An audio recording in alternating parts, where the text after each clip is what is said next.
に毛が生えたような感じで。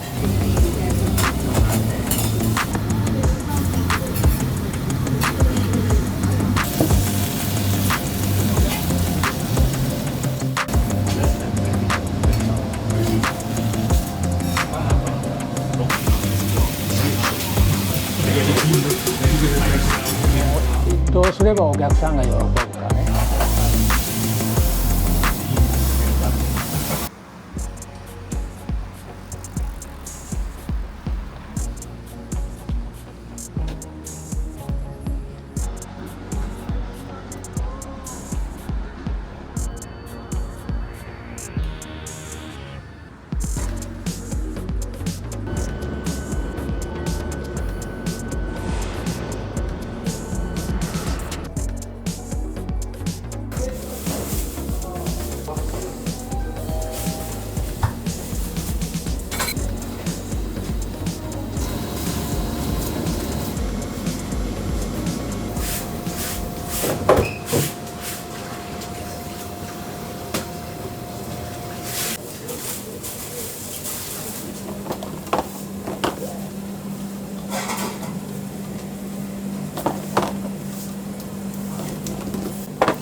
もうこの時間から火を入れるんですか？そうですね。1時間ぐらい前から入れとったら早く温まるから。だいたい30分ぐらいで焼けるようになるんですけどね。はいはい。うん。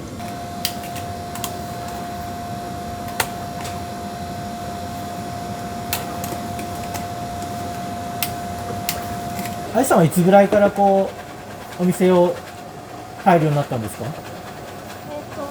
体もう4年ぐらい前から東京と行ったり来たりし大変始めですね。て、ちょうど1年前からずっと広島に行ってあ拠点も広島に移して、現場はまだ土日と祝日中心なんですけど、一応もう焼くのも教えてもらってできるようになりました。ああ、お母様にですか？そのベテランのお姉あ、さんお姉さん、お姉さん。そうなんです。ベテランのお姉さんも長そうですよね。もう24年24年ぐらいになるんじゃないですかね。すごい。そうですね。このアレックスって書いてある。わからんだの。からですか？なんですか？時々の意味わからんことを。最初私も意味わからなかったんですけど、父が覚えるために。エブリシングの意味だった。ああ、英語を覚えるためにみたいな。そうそうお母様は昼間担当というか、昼間。夜がお父さんでみたいな。そうですね。交代で。交代ではい長いですもんね、だって営業時間がね。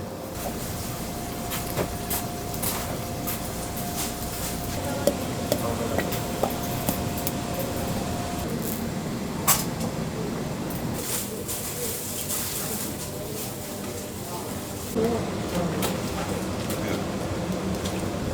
管も大丈夫そうなんで、もしあれだったらご注文もお願いします。結構わからないけど、でも食べる文化がない。あるか、パスタがあるか。パンあるし。イタリアの人とかだとピザとか食べ慣れてるから割と美味しいので食べますよ。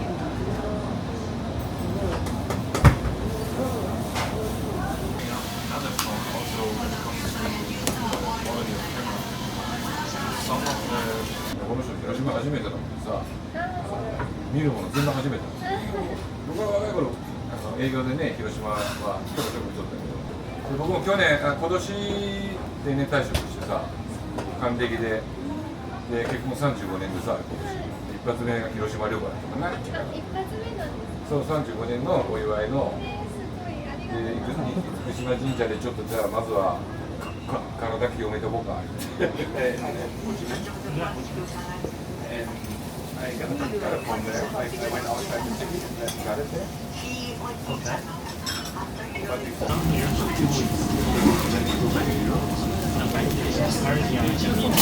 とうございました。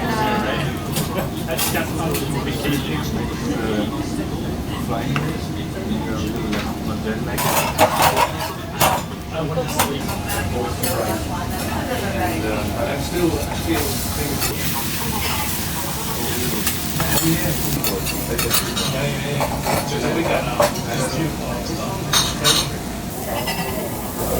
せん。スモーサイズ。ピントスリ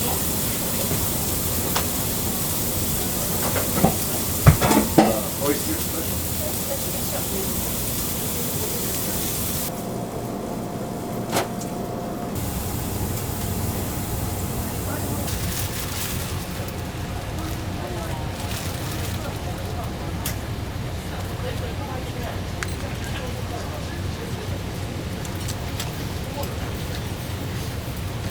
そのゴムがついてるトングは便利ですね。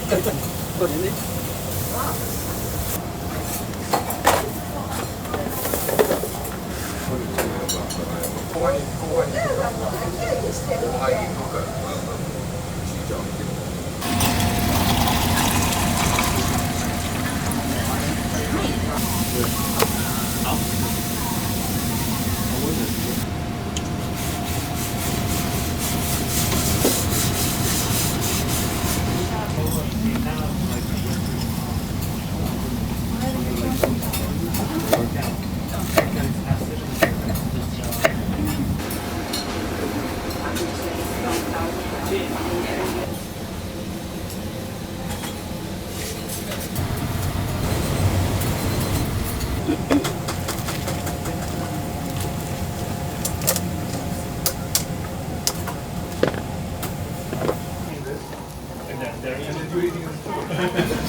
ちーちゃんスペシャルでエビとイカが入ったもので、うちの場合中に入れずに鉄板焼きをしてから卵で閉じて上に乗っけるんですよね、はいシーフード。そういうスタイルは結構珍しいかなと。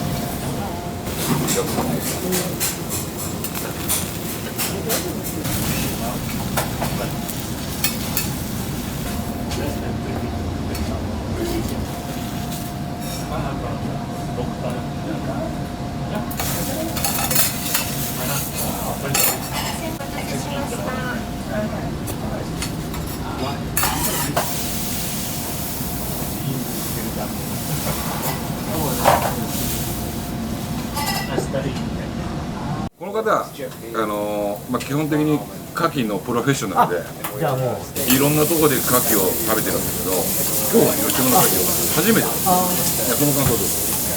美味しいか美味しくないかね。美味しいですね。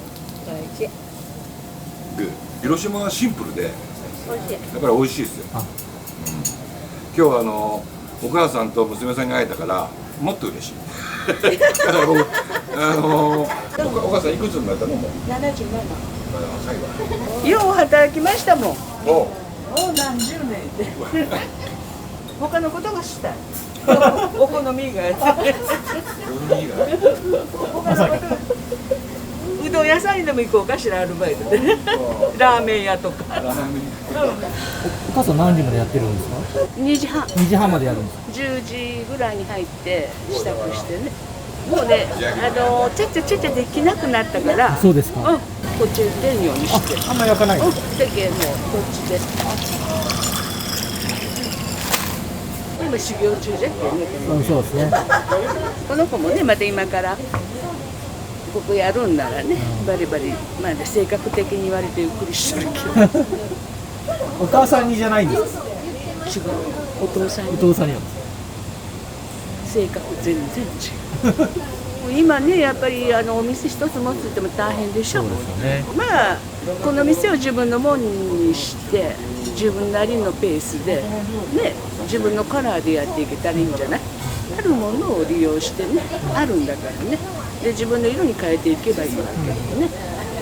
来る時に誰だこの人と思ってまあそりゃそうですよね。なんで銅像があるのかと思ったんだけど、知らない人はねあの人がおじいちゃん銅像のね横に説明が記録されてるから、後で写真撮って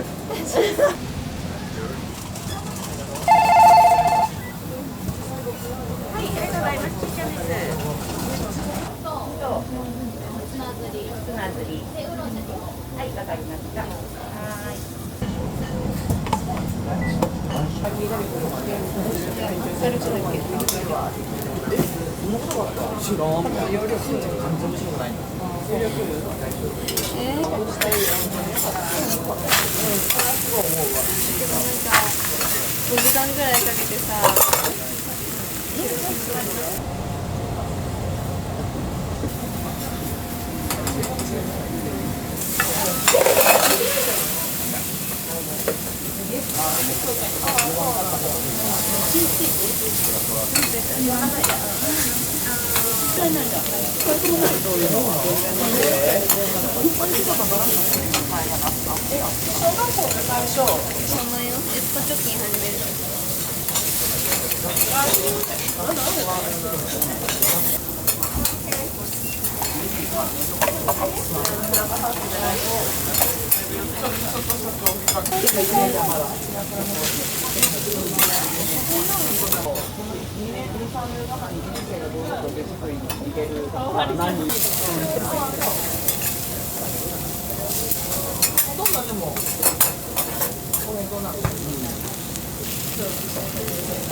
お客さんはあんま時間関係ないの来ますよ。そうですね特に学校の方はもう2時3時になったら急にゾロゾロなんか団体みたいにね、だからやっぱり飲んでもらわんとね、でうちはおかずをようけだメニューがある。だからお酒が美味しいおつまみが。そうおつまみがねだから今お好み屋さん使用する人は若い人はみんな居酒屋みたいにおつまみとからね最後のお好みにね、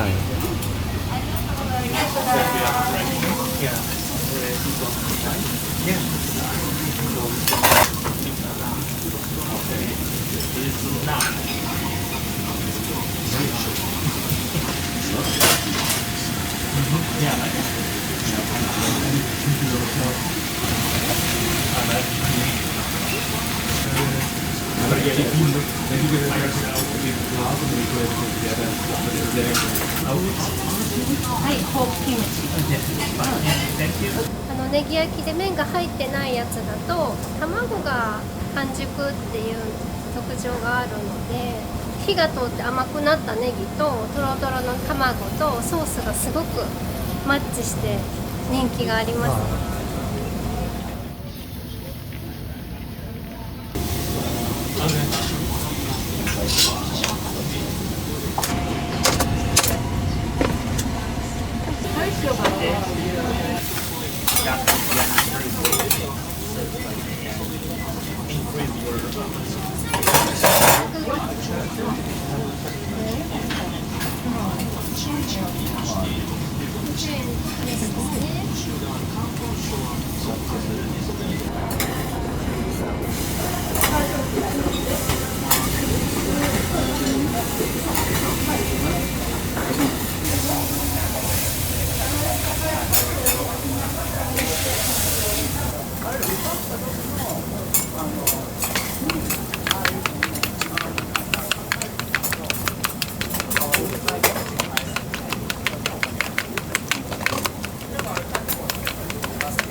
もう45年ぐらい前にここに嫁いできたわけですよね。そうそうほらこんな立派なビルじゃなかったからね、2階建てのプレハブでね、はいほんま屋台に毛が生えたような感じで。それでも当時はなんか大人気だったって書いてありましたけど。そうですね。でもね、一時ねすっごくね落ち込んでね。あ、そうなんですね。あの頃はね、観光客はもうほとんど来なかったんですよ。県内の人もうおそらく県内の中のね、で常連さんが大体ほんで夕方から朝方までみんな商売。昔はそんなかったね。ああ、朝方まで。そうそう、飲み屋の人が来たりとか。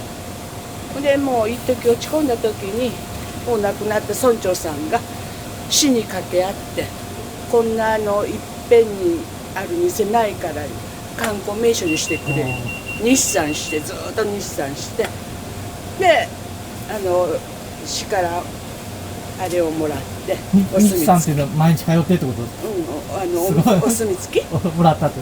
この大家さんが酒屋さんなんだけど、はい。プレハブ2階建てのトイレもないプレハブ14軒すごいね。で、あとはそんなが入ってました。あとはね、その屋台におった人はその辺に店を出したりからあちこちねバラバラになって、だからここが一番初めに集合屋台みたいにね、あれですよね。義理のお父さんってことですね。ここの主人のお父さん、お父さんですね。私にとっては義理の父、あの人は村長さんがすっごくもう村のために奔走してね、だから今ここにこれが、だから表にある看板があるでしょ、こうまたいだ看板があるんですよ、この村、あんなの普通建てられないですよね。あれもダメだったのね、すごくね粘って粘ってね、当時でああいうのだからもうね、村長さんのそういうあれはね偉大なんだ、だからそれをね今知ってる人があんまりいないのね、そういうのを残しておきたいですよね。なんかもう2、3人ぐらいしかいないからね、私ら含めて。あとはみんなもう息子とか娘とか、それ言い伝えてればいいけど、そんなに伝えてないだろうから。最初からやってる人がってことですか。最初からやってる人間。長いからだんだん世代交代ってことですよね。そうそうそう。で今ほとんどね3代目に切り替わってる。もう私らぐらい年になるからね、もう2代目がもう70いくつで80近い。だから愛さんが来てくれてよかったですね。そうなんです。安心ですよね。と思うんだけどまだまだね、これからいろいろ考えてると思うんですよね。ないともったいないよね、ここ廃れるとね。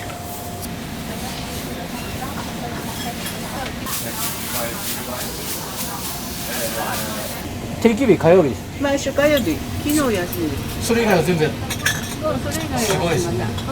うちのマスター店が好きじゃ店が好き休まん。そうか。休まん。家のようにいる。店が好き。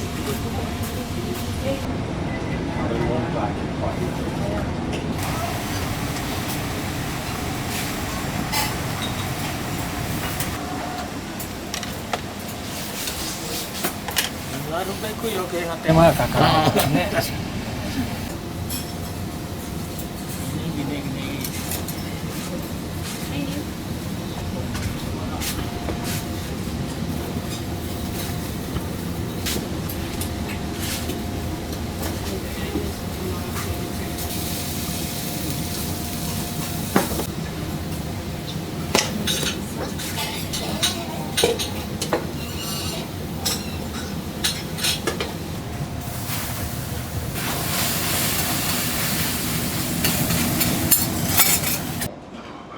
屋台の頃ね、最初の屋台からのスタートで、はい。母親と長女、長女の名前がちーちゃん。あ、はい、長女っていうのはご兄弟になるわけですか。そうです。はい。マスターがお店を引き継がれたタイミングっていうのはどういう頃だったんですか。ね、高校に入って高校中退してそれから家業だから手伝いと、はい、どのくらいになるんですか。18歳で始めて今77歳です。お若いですよ、だからだいぶになりますね。もう60年近く。はいはい。屋台が住んでこの今のビルがあるところへ、はい、軽量鉄骨ですか。屋台と本式のビルの間ぐらいね。軽量鉄骨で。それで屋根が昔のビニールの波板ですね。だから初代村長はい。がお父様になるわけですね。はいはい。が皆さんまとめて、ええ今はこのようなビルになりましたけど、うん。最初はなんか2階建てのちょっと簡易的な建物。そうですね。だから村長は屋台の時から大変な荒波をくぐってきたというかね。村長のこと話せるのももうマスターぐらいなんじゃないですか。当時知っとる人はもう少ないですね。実際にはね、ちーちゃんがあって2列に並んでましたからね。ちーちゃんがあって向かい側が八正。八正さんは初代が私の兄なんです。でその村のスペースが空いたからお店広げようってこと。そうです。八正の場合はもともと八正いう店がありましてね。でそこのご主人が辞められたからそれを買い取ってで始めたんですよね。だから七転び八起きですねの発祥ですね。なるほど。ありがとうございます。お好み焼きを焼いてたというか同じなんですか今と。